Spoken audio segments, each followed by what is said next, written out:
We are excited to be back, and we have started a YouTube channel because why not add? Why not? Why Let's not do add one to more it? thing. Let's do it. Yeah, Add it. yeah. You know, shoot for the stars, or the moon, the stars.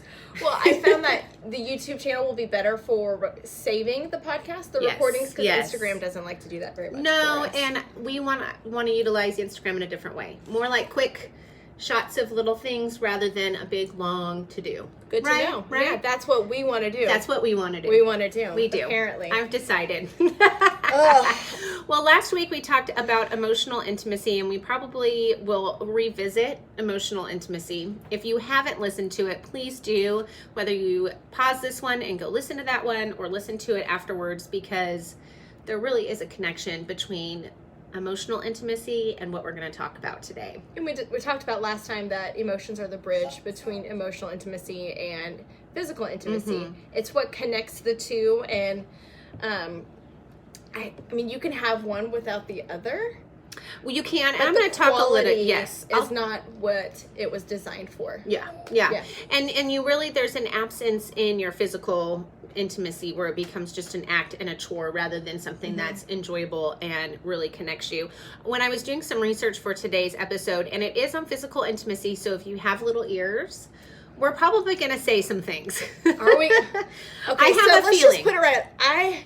This is how this always works with Megan and I. She'll either prepare and I won't, or I'll prepare and she won't. So today Megan is prepared and I haven't, and I have a little ear still in the bed. Sweet God, why aren't they at school yet? Like, I can't even. Like, I'm rocking in a corner. Yes. It's the longest week of the year. She's done with puzzles. I can't. Done with coloring. I can't swim anymore. Right. I can't play with magnetic sand anymore. No more. I'm done. We are done. So he's got earphones on. So we'll see how that Earmuffs goes. for the kids. Yes. But when I was researching physical intimacy, I was planned a match. Just by we the did. way. We if are you watch matching. the YouTube.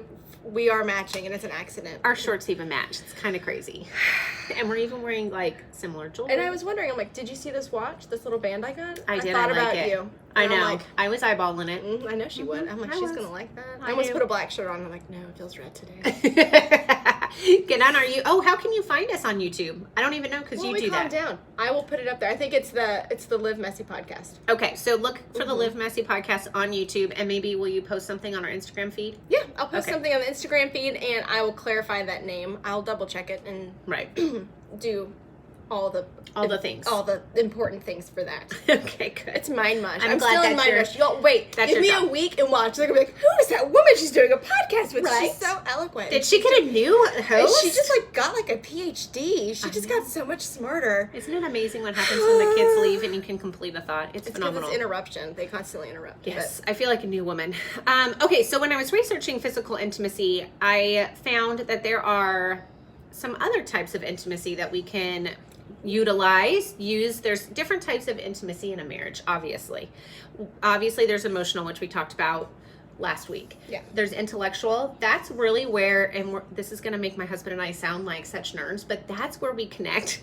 It's so sad. This is where we're the best. This is where we get the gold star. We do. So we connect. No, we connect on an intellectual level, like spiritually. I wouldn't say like intimately, like physical intimacy. It's not real, intellectual, because that's weird. But we do find intimacy. We do math while we have sex. Right, That's we what do. we do. We Yeah. do. We solve math equations.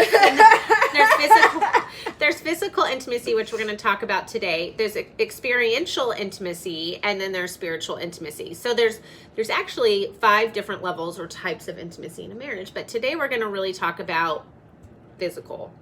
And I was looking up, I hope my kids don't get into my computer and look at my Google, because I was researching sex yesterday. But what's the purpose of sex? Well, when you're coming from a Christian worldview, there's 3 different things or 3 different reasons why God created sex. The first one, we're having little voices. I know. He's got headphones on though. Yes, he can't hear. He's got earmuffs. But I do think, let me pause for a second and say, the earlier you talk about sex in a developmentally appropriate way with your children, the better. And you know what I'll do is I will post books on our Instagram page, even though we're not talking about sex and kids, which we should probably talk about one day. That should be a thing. Because that's living messy. That's actually a college degree thing I have. Yeah. That would have been nice. But I feel like having a 13-year-old in 8th grade, we started the conversation in elementary school and even younger with my other two, obviously developmentally appropriate, but the earlier you talk about it, the earlier you take that stigma away from it, and it doesn't become weird and icky and shameful and all those things. So, side note, side soapbox.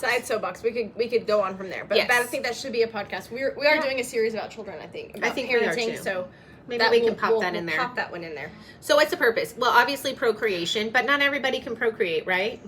Right. And I feel bad with this one. I don't feel bad, but that one's a hard one for people to wrap their head around a lot because there's so many infertility issues these days. So when a lot of people talk about same-sex marriage and all those politically charged emotional conversations, they say, well, I can't procreate anyway, so what's the point? Well, there's 2 other reasons that God created sex for us, and that's companionship, a bonding experience, right? That's found in Genesis 2:24, that 2 become one flesh. So there's a connectivity there, physically, biologically. It's kind of like a puzzle. Figure it out, people. So I'm just gonna put that out there. I always land on the dirty side of the street with my mind, and so she's just saying things. I'm trying to do really good and not interrupt. And just keep the dirty comments to myself. I don't think that like you need when to she keep them said to yourself. pop that in there. Oh no, I went there too. I couldn't even think about anything else. I know. I that clicked in my head too. Like that was not a good use of word. But that's okay. But then I analyzed myself, and I'm like, wow, you're just immature, Sarah. No, I think we're all a 12-year-old boy to a certain extent. But no, yes, what you're saying. Yeah. Connection. Yes, and like a puzzle piece. And a puzzle piece. And then the last one is pleasure. And if you don't think God created sex for pleasure, then you haven't read Song of Solomon, which is all about doing the nasty.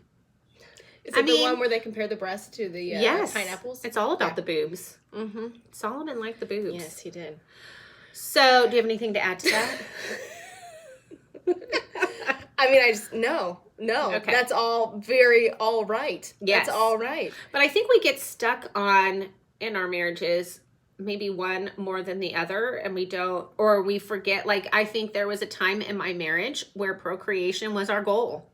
Yes, we hit that same phase too. Like, we couldn't get pregnant. Like Levi, there's a reason there's 5 years apart. We struggled with getting pregnant, and then I had to like monitor my, what is that? Your cycle or like your ovulation. Yeah. And it just turns out he was out of town every time I ovulated. I'm not kidding.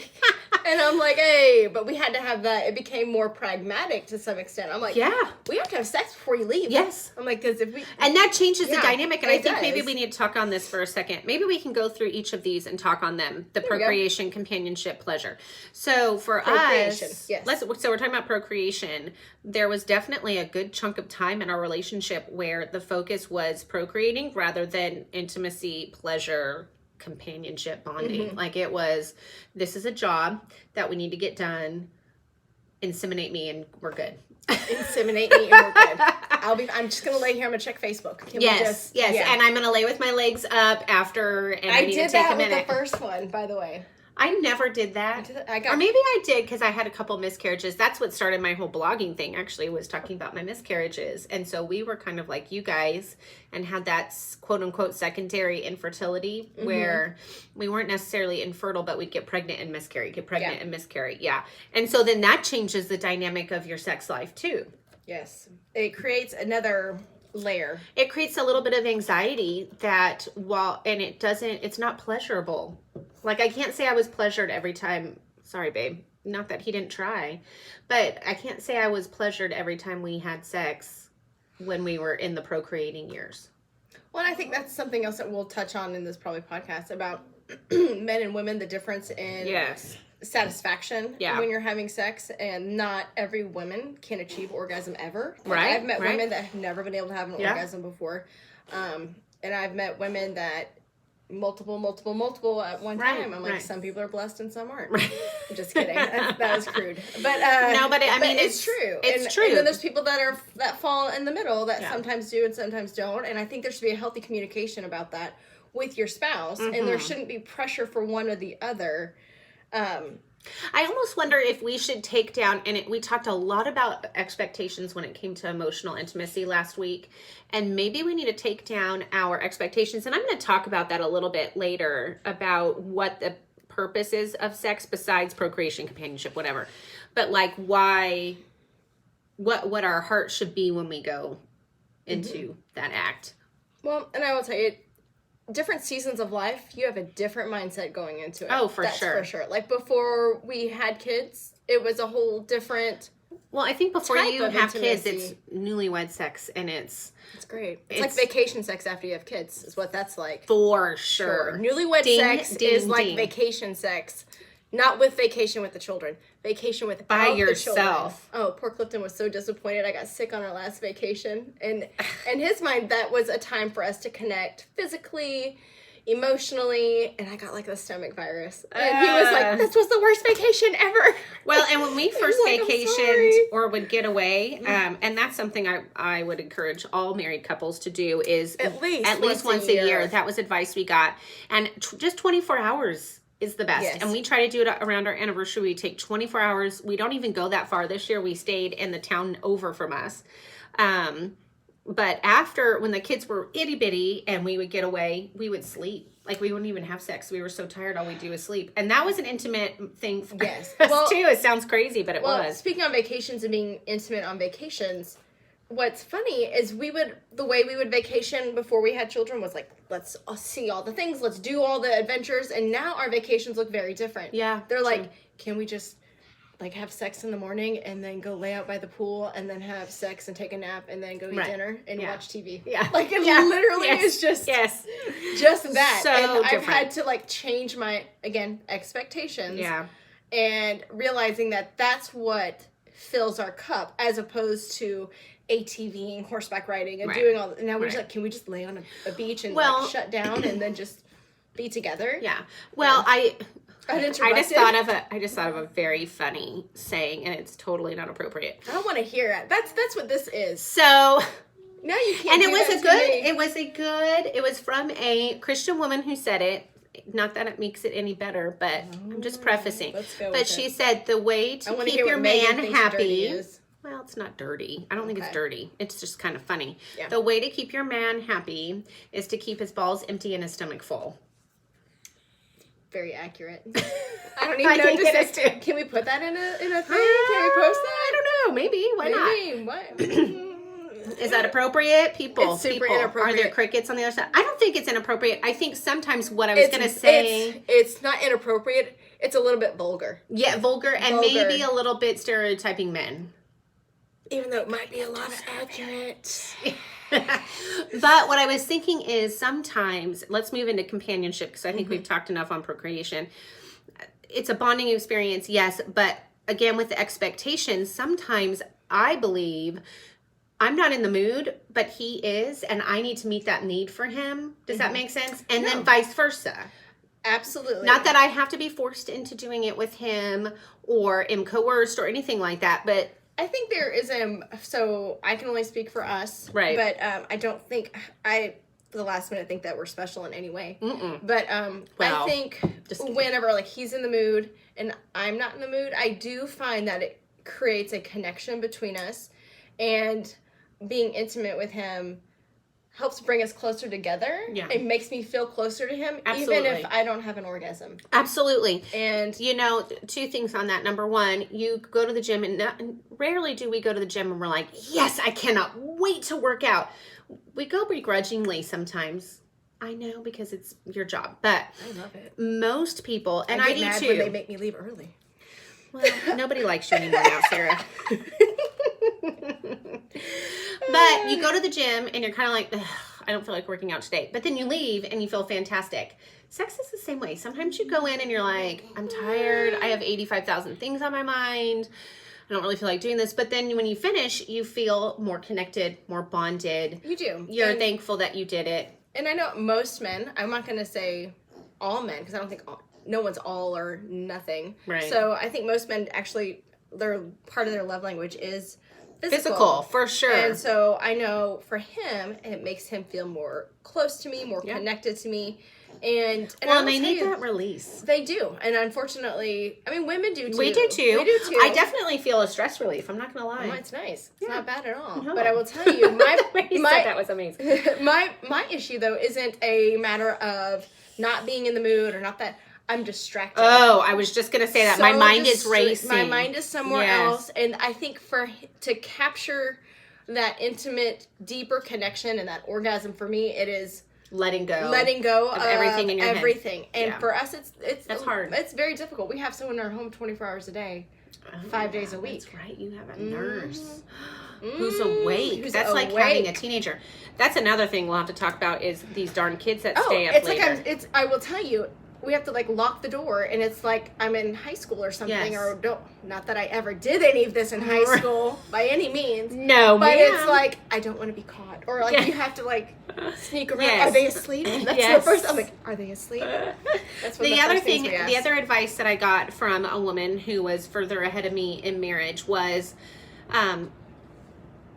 physical intimacy is the one thing that only you and your husband can share, right? If your husband goes and has a physical relationship with someone else, well, then he's doing something wrong. And so you want to make sure that you value that you connect with him in that capacity, because that is the one thing that nobody else can share. Everybody else can have a conversation with your husband. They can even have emotional conversation with your husband. All of those things other people can have with your spouse, except for that physical intimacy. And so keep that sacred. And Shoei said, do it with the lights on. Do it in the day. Do it whenever. Don't let those be deterrents from having sex. Well, speaking of having someone in your home 24/7 and hiding from your kids, we have to get real creative. Yeah. Real creative. I'm just going to leave it at that. Right. And locations. Yeah. And things like that, and timing. Yeah. So, I mean, that's us too. Like, we're thankful the kids are at school. Let me just say that. you know what? I think about that. I'm like, I'll help you out. I think about that. I'm like, oh my God, if he stayed home, I always tell him, I'm like, my sex time is like 2 o'clock. I'm like, Right. that Well, way we and can have for sex me, I'm every like, day. so let me just tell you about daytime sex. That's a whole nother level. It's a great level because you get it done, and then when the kids are finally in bed at 10 o'clock at night and you're exhausted and you're wiped out, you can go to bed because you've already checked that box. Stop it. Well, speaking on that, let's talk about what intimacy means. Ooh, okay, thought I pushed the wrong button. What intimacy means to a woman. Women feel intimacy and closeness when they talk. I know. Men love that. Touch and share their thoughts and feelings. It's true, right, though, with a loved one, right? We feel connected. Think about all the conversations we have as women with other women. We feel a connection when we do that kind of stuff. We're more interested in intimacy than sex of and for itself. Like, for us, sex is not just the physical act, where for men, it is the physical act. It is, we'll just leave that at that. So, But I will tell you, in my relationship, he is more apt to have that emotional connection after we've had a physical connection, if that makes sense. that totally makes sense. So You do the sex, then you have the conversation. Well, I think After he takes a nap. and has a sandwich. No, I'm just kidding. I'm just kidding. No, but I mean, I feel like he's just more. He becomes more in tune. I don't know if he's just not distracted or if he feels like his left brain Brain's cleared a little bit. Shut up, God Almighty. Both brains. So what my thought is he feels like his cup is full, and so now it looks to me and says, how can I fill her cup? I like that. I think that's a really important thing. I don't know how to write that note, so I'm going to put that in front of you. You can write that down. Okay. And the problem with that, I will tell you the problem with that I struggled with early on in the marriage is, well, why do I have to go first? Ooh. That's the struggle bus on that one. And so, and then becoming a believer, and I'm like, you give to give, and because you want to, yes. Yeah. And so that is something that always, and I think it still trips him up. His spiritual journey is a different journey than mine, and so I give and I try to lead by example. And I'm not trying to say I'm the better one. No, I'm not by any means. Right, we're both bad know. in different areas, but I do think I am the more forgiving and the more the quick to resolve. Yep. And quick to provide. And I don't know if that's just the woman or if it's the Christian piece. No, I get that. And because I think that a lot of us think that sex is for self-gratification, and it's not. It's to pleasure the other person. That's perfect. You know, we think we go, and that's our. Is that a Christian belief, or do you think that is a? That's a Christian belief. Well, I think it's both. I don't think it's secular. I think it's a secular. I don't think it is a secular morally, thought process. No, but morally, I think it's the right thing. It is, and also you have to realize that sex was created in the covenant, which is a bond. Yeah. It is a religious element, and yes. so people try to take that piece out of it. Yeah. And then sometimes the puzzle doesn't look right. I agree with you when on really that. It's designed to be shared between a husband and a wife, which is a religious covenant that you have with someone. So when you take the religious piece out, you can lose it. Things get a little wonky. Things get a little wonky. I agree with that. But yeah, a lot of times we go into it, and I've done this before. Like, I just know that this sexual experience is not going to be not that it's not going to be a pleasurable one for me. It's not going to be one where I reach that goal. Let's just put it there. Let's hang that out there. That's true. I don't have an orgasm every time. No. Put that out there. I'm sure my mother listens to this podcast. She's real excited. I'm sharing this. Super excited. But I think here's the deal. God doesn't think sex is taboo. He created it. And so for us to not have these conversations is stupid, because it's something that God created for us. So why are we so scared to talk about it? I don't know. And the intricacies of it. I think there's it's a cultural thing. I don't think it's a religious thing. I think it's a cultural issue. And I think different areas of the country, different cultures have different parameters on how much is discussed or how much. But don't you think sex would be such a healthier thing as a society if we talked about it more? Absolutely. Maybe we wouldn't have as many sexual deviances and epidemics as we do today if we started having these conversations in our homes. No, I watch a lot of true crime. I don't know if we can fix that. That's I can't even get into that. Like, my mind instantly went to those crazy wives that do weird things. No, to the oh my god, I can't even say it. Well, I watched a lot of Mindhunters. If you've not watched that on Netflix, it's starting back up. It's season 2. Oh, we're taking a squirrel turn. Squirrel. Okay, wrap it backing up. If you like true crime, right? Mindhunters on Netflix. And you know exactly what thought crossed my mind if you watch episode 1 of season 2. You'll be like, "Oh, we're watching it tonight." Because we just finished our you know other exactly show. what I'm thinking about. You're talking about sexual deviance, and I'm like, okay, I'm gonna learn some lessons tonight. Maybe I'll have to get on Insta stories tomorrow and have a chat about it. It's gonna be after if the kids go to bed. It's a bad show. So good, but so bad. So what were you talking about? We were talking about pleasuring each other, and so there was a moment when we were doing the thing, and I knew that was not going to be my best performance. Do you communicate that? Because I communicate that. Like, I'll be like, sometimes I don't think that he needs to know, because that true. moment needed to be for him to do what he needed to do. Yeah.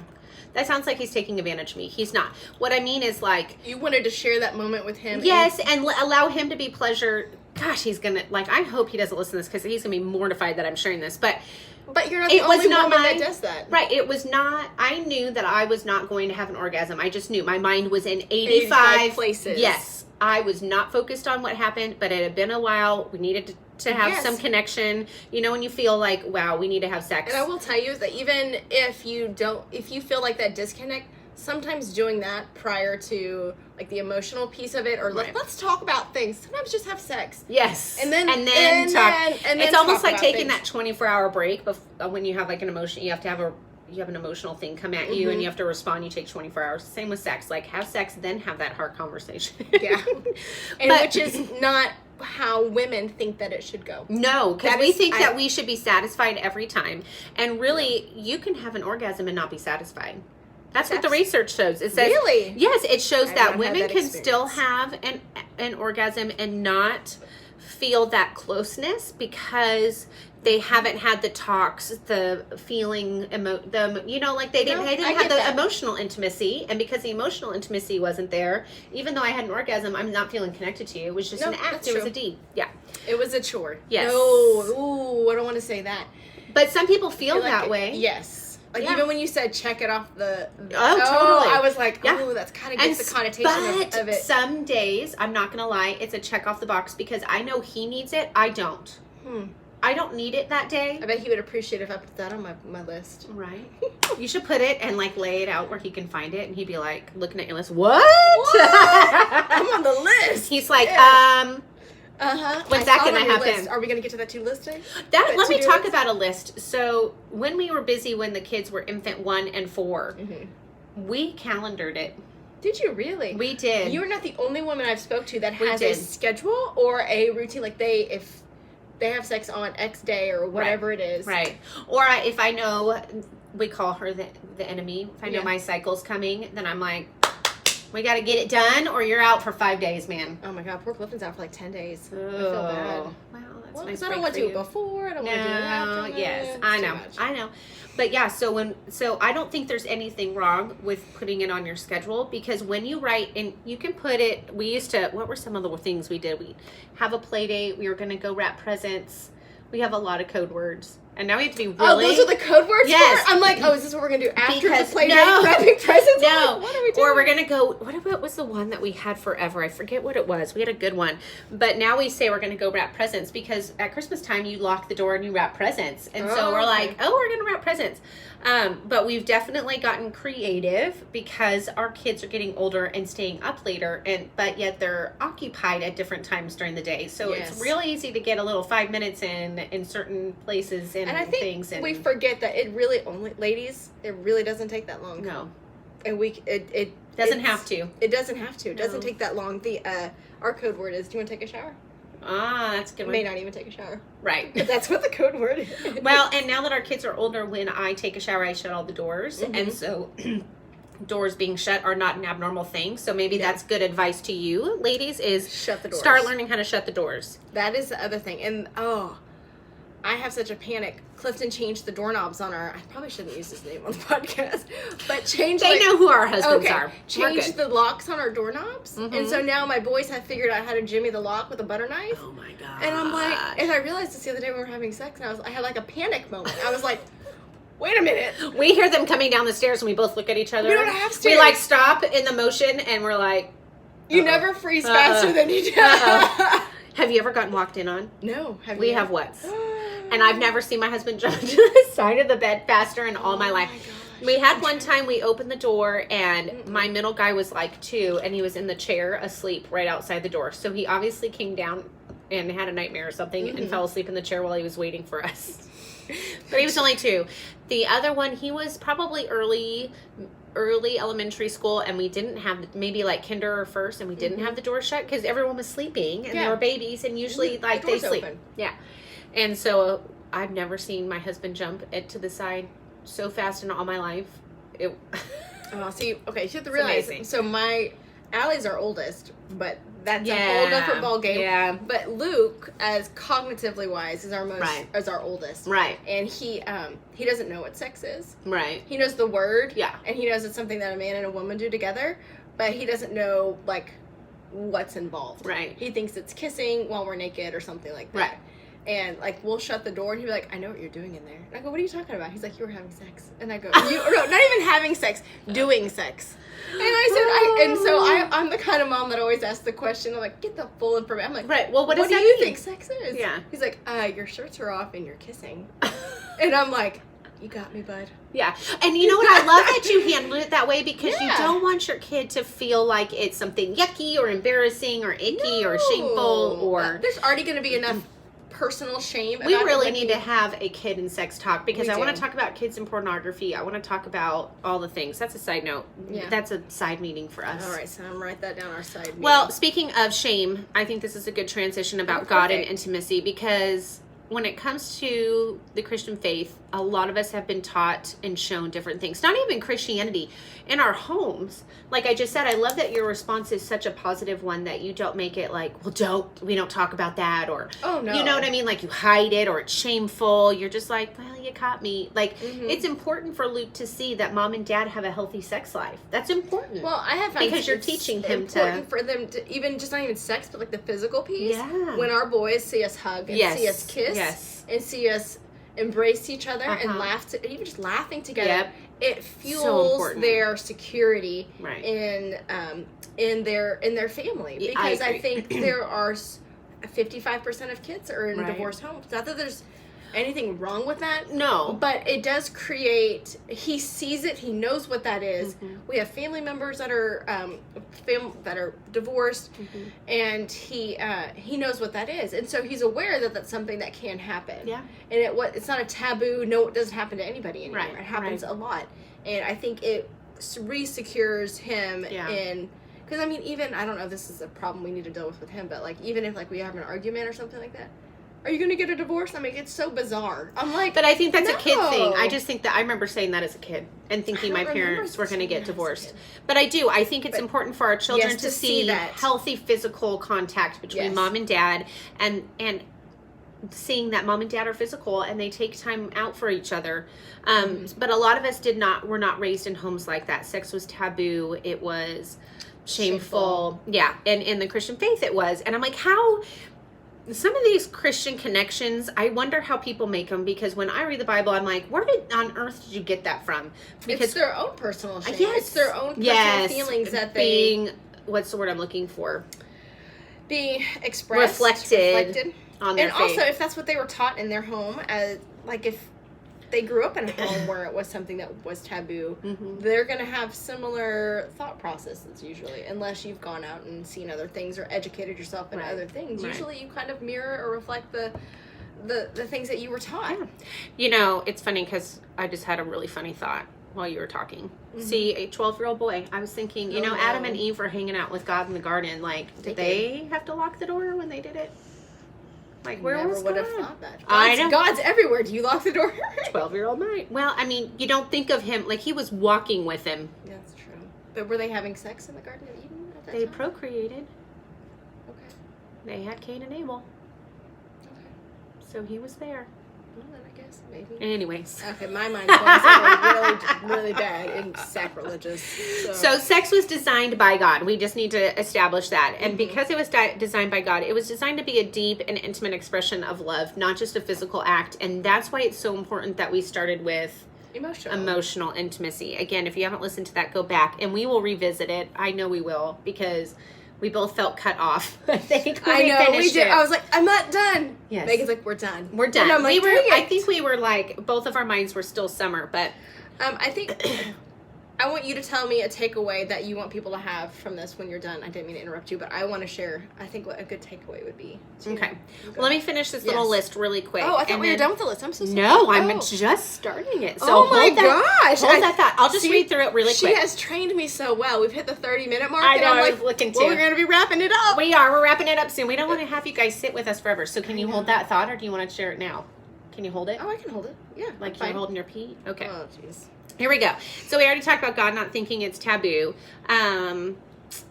We talked about him instituting sex and marriage to draw us closer to each other. This is what we talked about. Mutual sex fulfillment. That it's not automatic. It takes practice, but it's mutual sex fulfillment. So like Scott got pleasured. Oh my gosh, he's going to be so mortified.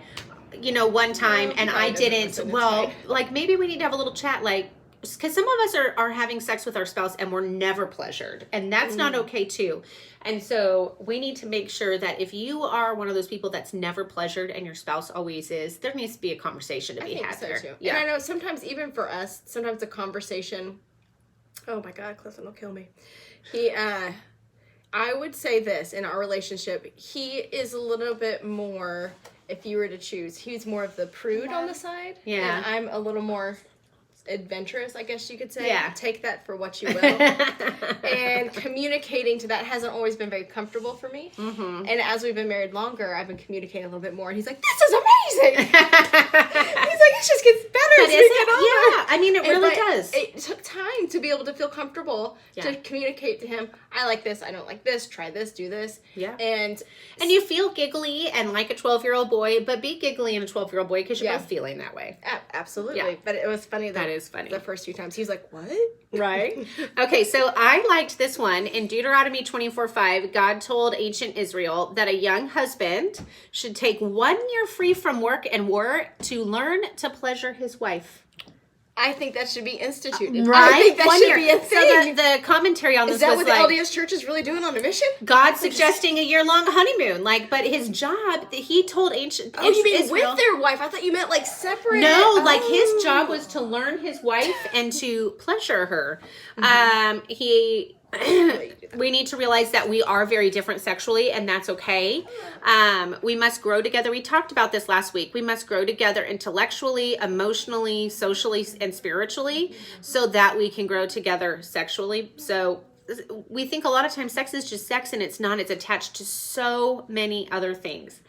We need to selflessly serve each other in love. If you're looking to only pleasure yourself, you won't be satisfied at the end of the day. You might be physically satisfied, but all those other things will not be satisfied. The things that matter, the intellectual, the emotional, the social, and the spiritual, because it's all interrelated and it's all connected. And we talked a lot about that last week with the emotional aspect. Let go of your unrealistic expectations. A lot of us, we talked a little bit about this a couple minutes ago, overcoming our negative attitude towards sex. We bring our baggage to our marriage, and that's physical baggage too. Lack of communication. Let yourself be giggly and embarrassed in saying the thing. Not understanding. Say the things that you like or don't like. Yeah. For sure. Right. Especially if it hurts or it doesn't feel good. Like, you need to communicate I don't mind communicating that. Yeah. Or like, it's too fast or too slow. I mean, seriously. Yeah. No, that's true. You know? Yeah. You can't just expect them to know. We talked a little bit about this a while back. Like I said, Scott said to me way early in our marriage, I can't read your mind, so you need to tell me. Mm-hmm. And it's the same with sex. Like, he can't read my mind and what... Yeah. Well, even to touch on, sometimes women don't even know what they like. Like, they don't even know. They're not even sure. True. So maybe you need to try different things. Maybe. Be adventurous on that one. And you need to try different things even when especially when you're older in marriage, like further along in marriage. Keep it spicy, ladies. Keep it spicy. Keep it very spicy. Yes. But I was thinking, the one that's... I'm done with the list, by the way. I know. So go ahead. I mean, I had to go get the little kid cookies because he said his legs were broken. His legs were not broken. And we're almost done, so I know, we need to occupy him with Oreos. It works. Absolutely. But one of the things I was thinking I really want to convey to women, this was super helpful in our marriage, is to give even though you aren't necessarily in the mood. Because if you think about it, how many times are we like just sitting there, you know what? I don't want to have sex right now. Have an orgasm. Not that often. I don't think that it's very... I do feel like sometimes I do need to have sex because I'm a little tense. Yes. And a little uptight, and I can feel it, and I'll tell him, I'll be like, I need a good lay because I just need to release some things. That's absolutely true. But he needs that every day. I need that once a month. That's what I'm talking about. So there's got to be a bridge. Yes. Every day versus once a month. Poor men. So, and that's just how God designed us. He just designed us different. So what I would encourage other wives to do is, even if you're not there mentally, know that that's a gift to your spouse that you can provide for them, and give it to them with a giving heart, and give it to them, and know that what you're going to get out of it isn't necessarily an orgasm. You might be just feeling closer. So this will take us over our time, but I think, what was it? I don't know what month it was. We tried to do like the sex every day thing. Oh, the Rachel Hollis, Dave Hollis challenge. Is that what that is? Yes, they started that challenge. So, we only lasted like a week. But I will tell you, it not forced me, but it was a challenge for me to have sex even when I didn't necessarily want to. No, I know what you're saying. Not in the mood. There's a difference. There's a difference. I've never... He doesn't force anything. Right. Trust me, if you've met me, nobody forces anything. I wasn't necessarily in the mood, but I will tell you what that taught me was I still felt close to him. It created a closeness, even if there wasn't a climax. There was still a closeness that I got to feel with him, and I think kind of that is the idea, and that's how God designed it. Yeah. So I agree. That's what I would like a takeaway for wives is, you know what? We have to bridge that gap from every day to once a month to, and also when you have sex more often, guess what, ladies? You kind of want it a little bit more often. You do, and that little orgasm, it comes around a little bit more often too. Yeah, it does. You got to practice that orgasm. You do. And then it'll come back. And that's where we're going to stop, because I think that's a great place to stop. Practice that orgasm. That was awesome. Woo, that was so good. Okay, good. Please, for the love of all that is holy, the one about... Let's talk about sex. The one about the deed. The one about the deed. About doing the deed. The idea of doing the YouTube. Hi! She forgets every time. It's okay. The idea is for y'all to see a little bit of the shenanigans after and a little bit of the shenanigans before. Yeah. About what this takes. We used to be funnier. We're so serious. We're not. We're super serious. I thought we were kind of funny. I don't know. Well, I feel like, okay, this is what I think is happening. We have these large topics, and we're trying to condense them. Yeah.